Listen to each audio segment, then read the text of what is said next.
말씀의 제목은 죽음과 십자가의 역설입니다. 죽음과 십자가의 역설. 1866년에 평양의 대동강 부근에서 제너럴 셔먼이라고 하는 미국 상선이 조선 군인들의 공격을 받고 불타는 그런 사건이 벌어졌습니다.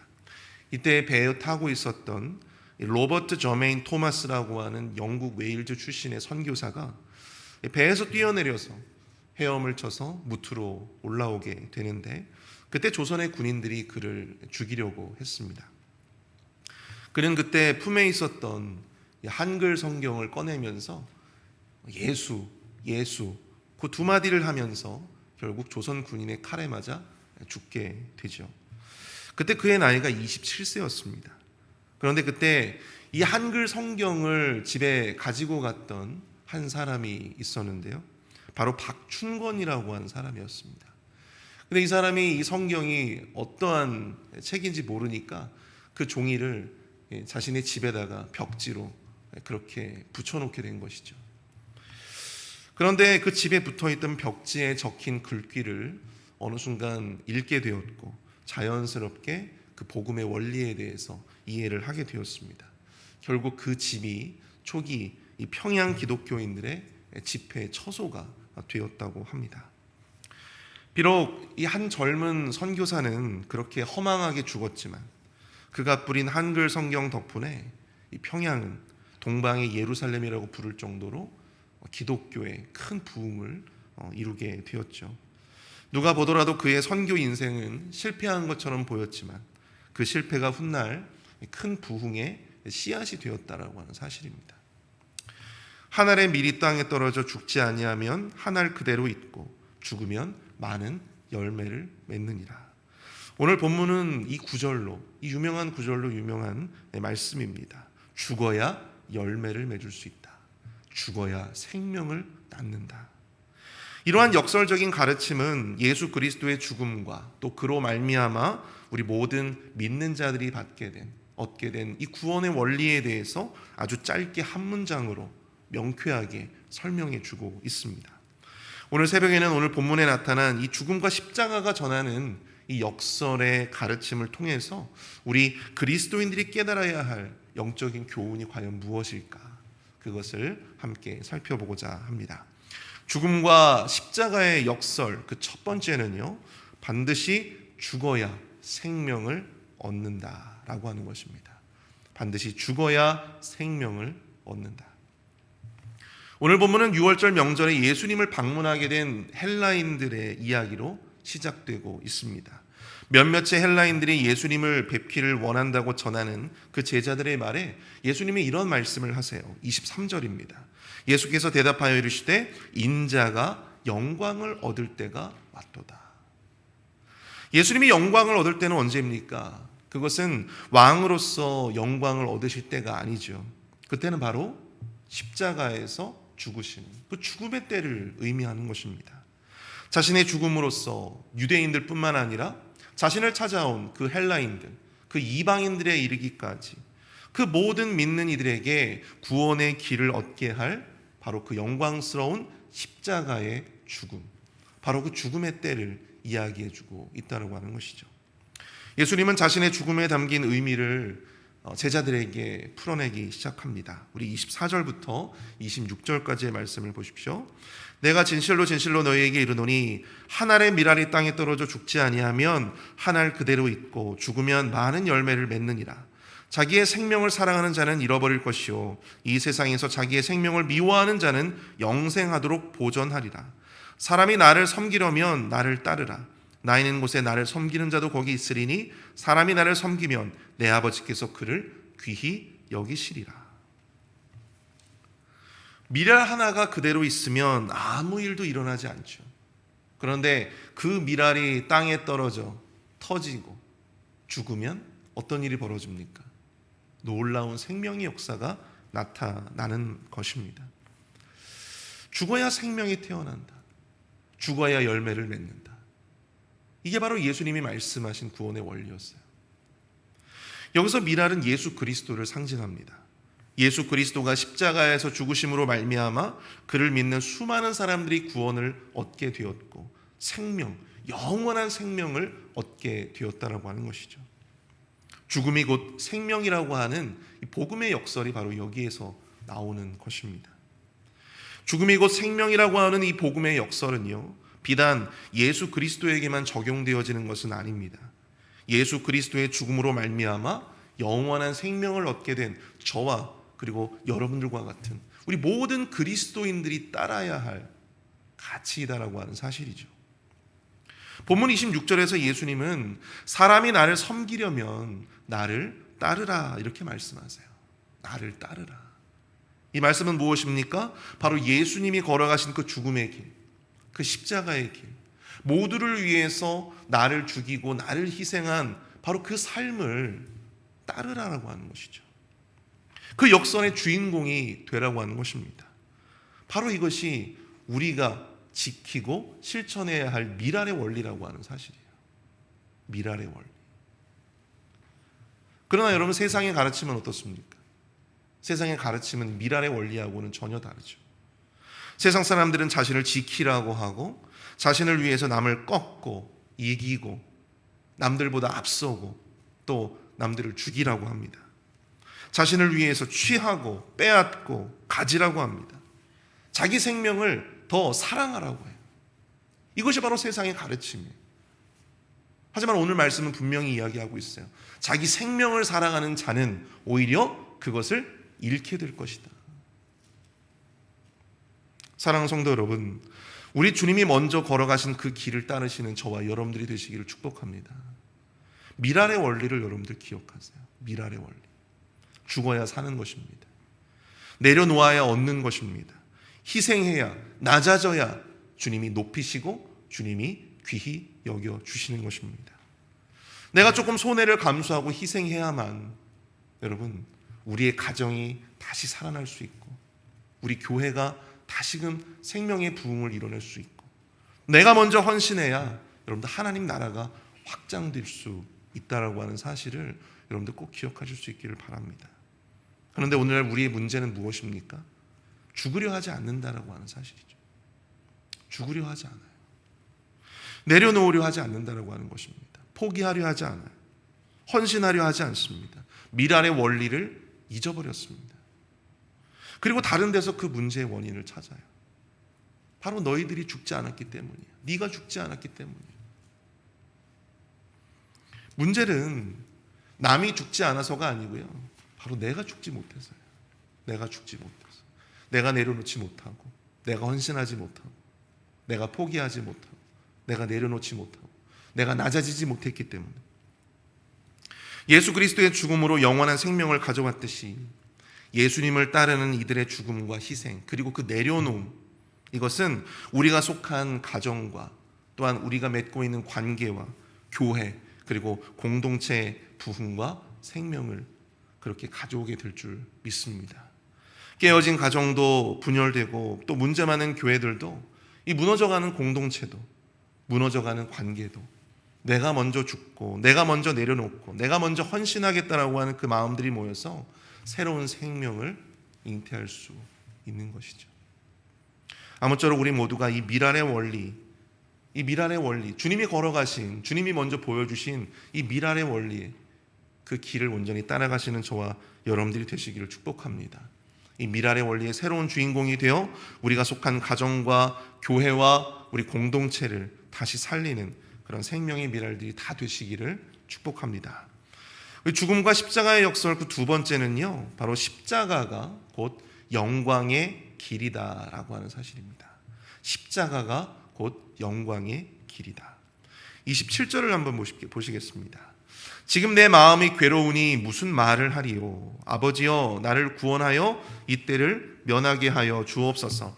그러나 내가 이를 위하여 이때에 왔나이다. 아멘. 오늘 보면 27절에서 예수님은 이 십자가의 죽음을 앞두고 솔직한 어떤 인간적인 고백을 지금 하고 계십니다. 여기서 이 괴로우니라고 번역된 테타락타이라고 하는 이 말은요, 아주 깊은 내면의 흔들림, 아주 깊은 이 내면의 흔들림을 이야기하고 있는 거예요. 예수님도 이 십자가의 죽음 앞에서 깊은 내면의 흔들림과 또 심적인 고통을 지금 안고 있었다라고 하는 것이죠. 그만큼 십자가는요, 여러분, 굉장히 두려움의 존재였습니다. 세상 사람들에게 당시 예수님이 살던 그 시대에 그 십자가라고 하는 것은 굉장히 중요한 의미를 담고 있었어요. 어떤 의미냐면 죽음과 수치와 실패와 패배의 이미지를 가지고 있었어요. 그것의 상징이었습니다. 십자가에서 죽었다라고 하는 것은 그가 실패하고 또 수치를 당하고 이미 패배했다라고 하는 것을 의미하는 것이었습니다.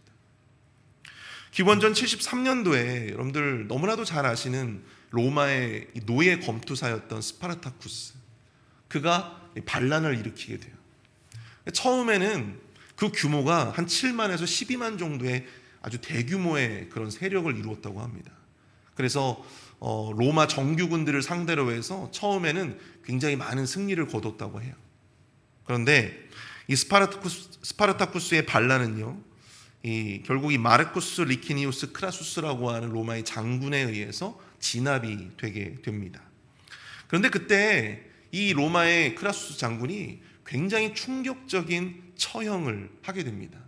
그때 포로로 잡혔던 6천 명의 남녀 노예들, 그들을 전부 이 소위 아피아가도, 에이피안 웨이라고 하는 그곳에 가로수처럼 쭉 십자가를 만들어 놓고 그 6천 명의 남녀 노예들을 벌거벗기고 거기에 십자가를 박아 죽였어요. 그러니까 로마로 들어오는 그 가도에 살아 들어가는 모든 사람들이 그 십자가에서 죽어가는 그 사람들의 비명소리를 들으면서 이 로마 시내로 들어갈 수밖에 없었다라고 하는 사실입니다. 그가 이렇게 한 목적은 단 하나밖에 없었어요. 너희들은 실패했다. 그리고 로마에게 반항하면 너희들은 이렇게 된다라고 하는 것을 사람들에게 보여주기 위함이었습니다. 그때부터 여러분들 이 십자가라고 하는 것은 바로 이러한 이미지가 생기게 되었습니다. 패배, 수치, 실패, 죽음. 예수님 당시의 사람들에게 십자가는 이러한 이미지였습니다. 그러기에 예수님은 더더욱 그 어떤 심적인 흔들림과 내적인 고통을 안을 수밖에 없었어요. 그러나 예수님은 이내 마음을 붙잡습니다. 예수님은 말씀하세요. 그러나 내가 이를 위하여 이때에 왔나이다. 내가 이것을 위해서 주님, 내가 왔습니다. 28절을 보십시오. 아버지여, 아버지의 이름을 영광스럽게 하옵소서 하시니 이에 하늘에서 소리가 나서 이르되 내가 이미 영광스럽게 하였고 또다시 영광스럽게 하리라 하시니. 십자가에서의 죽음이 세상 사람들은 당시에 사람들이 가지고 있었던 이미지에서는 그 십자가에서의 죽음이 죽음과 실패와 패배와 수치를 상징하는 것처럼 보여졌지만 예수님은 하나님 앞에 이렇게 기도합니다. 아버지여, 아버지의 이름을 영광스럽게 하옵소서.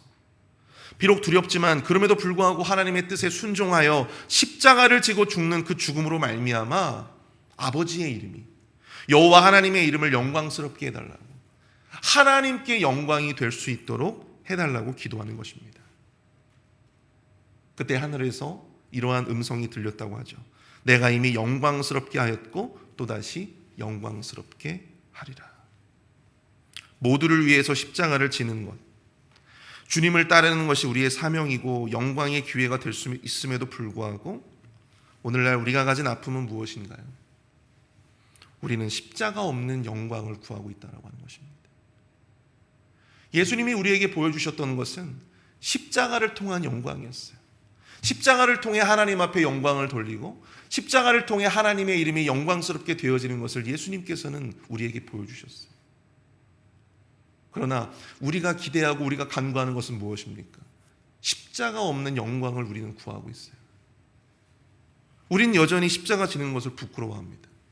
우리는 여전히 십자가 지는 것을 부담스럽게 생각하고 십자가 지는 것을 피하고 싶어하고 그것을 거부하고 있습니다. 사랑하는 성도 여러분, 그러나 십자가 없이는 영광도 없다라고 하는 사실을 여러분들 기억하실 수 있기를 바랍니다.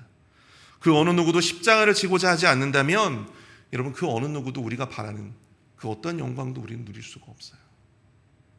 어떤 부부가 행복한 부부 생활을 원하는데 그 어느 누구도 십자가를 지려고 하지 않아요. 남편도 아내도 십자가를 지려고 하지 않습니다. 여러분, 그 가정 가운데 무슨 영광이 있겠습니까? 어떤 교회가 부흥을 원하고 안정을 원하는데, 그런데 목회자도 그렇고 성도도 그렇고 그 어느 누구도 십자가를 지려고 하지 않아요. 결코 교회의 영광과 교회의 부흥을 기대할 수 없는 거예요. 여러분들, 우리 교회에는 이 본관에도 화장실이 있고 또 기쁨관에도 화장실이 있잖아요. 처음에는 우리 관리 집사님으로 계셨던 이제 우리 김두 집사님이 처음에는 이 교회 화장실에 있는 그 화장실에 있는 화장지들을 떨어진 것이 있으면 이제 그분이 보시고 그것을 이렇게 교체하곤 하셨어요. 그러다가 우리 또 천미선 집사님께서 또 교회 화장실 한동안 또 교회 화장실 청소를 또 담당을 해주셨죠. 그러면서 자발적으로 이 천미선 집사님이 또 이 화장지를 또 가시고 자발적으로 화장실을 이렇게 또 청소해 주시고 그런 일들을 하셨어요. 그러다가 이제 천미선 집사님이 건강이 좀 좋지 않으셔서 그 일을 못 하게 되시니까 또 우리 또 다른 또 집사님께서 그 일을 또 맡아서 지금 수고를 해주고 계십니다. 사실 여러분들, 그분들이 그런 거 안 하셔도 되잖아요. 사실 그분들이 그거 하려고 교회 다니시는 건 아니잖아요. 그런데 그럼에도 불구하고 이분들이 남들이 지기 싫어하는 그 십자가를 자신들 스스로가 자발적으로 그렇게 헌신하시는 거예요. 여러분, 그 헌신이, 그들의 자발적인 그런 십자가와 헌신이 있으니까 어떻습니까? 우리 모두가 편한 거예요. 그 편안함과 그 영광을 함께 누리고 있잖아요. 여러분, 이것입니다. 다른 게 아니에요. 남들이 지기 싫어하는 그 십자가를 내가 지는 순간 내가 영광스럽게 되기도 하지만 모두가 다 영광스럽게 되는 거예요. 모두가 다 그 유익을 누릴 수 있게 되는 것입니다. 여러분, 그러한 분들이 많아져야 돼요. 그런 분들이 한 교회에 점점 많아지면 여러분, 그 교회가 자연스럽게 부흥되어지고 영광스럽게 되어지는 것입니다. 사랑하는 성도 여러분, 오늘 주님이 말씀하신 이 생명과 이 생명과 영광의 원리를 여러분 기억하세요. 죽음 없이는 생명이 없고 십자가 없이는 영광도 없다. 이것이 바로 우리 기독교가 가진 절대적인 진리이며 세상은 절대로 이해하지 못할 역설입니다. 이 죽음과 십자가의 역설을 기억하시고 우리의 삶의 순간마다 남이 아니라 나를 먼저 죽이고 나를 먼저 내려놓고 나를 먼저 부인할 수 있는 그런 용기 있는 그리스도인들이 되시기를 축복합니다. 뿐만 아니라 남이 생각하지도 안 하고 남이 거들떠도 보지 않을 그 십자가를 주님, 내가 지겠습니다. 그 십자가를 내가 지겠습니다. 내가 하겠습니다. 그렇게 도전할 수 있는 그러한 용기 있는 그리스도인들, 바로 저와 여러분들이 되시기를 축복합니다. 그 도전의 끝에 오늘 우리 주님이 약속하신, 주님이 말씀하신 그 생명과 영광의 열매가 온전히 맺혀지게 될 줄 믿습니다. 우리 오늘 말씀을 생각하면서 이 시간 함께 좀 기도할 수 있기를 원합니다. 주님이 먼저 보여주신 그 죽음과 십자가, 그 역설의 삶을 기억하며 내가 먼저 죽고 내려놓고 양보하는 삶을 살게 하여 주옵소서. 남들이 지기 싫어하는 그 십자가 내가 질 수 있게 하여 주옵소서. 우리 함께 말씀을 생각하며 합심하여 함께 기도하며 나가도록 하겠습니다.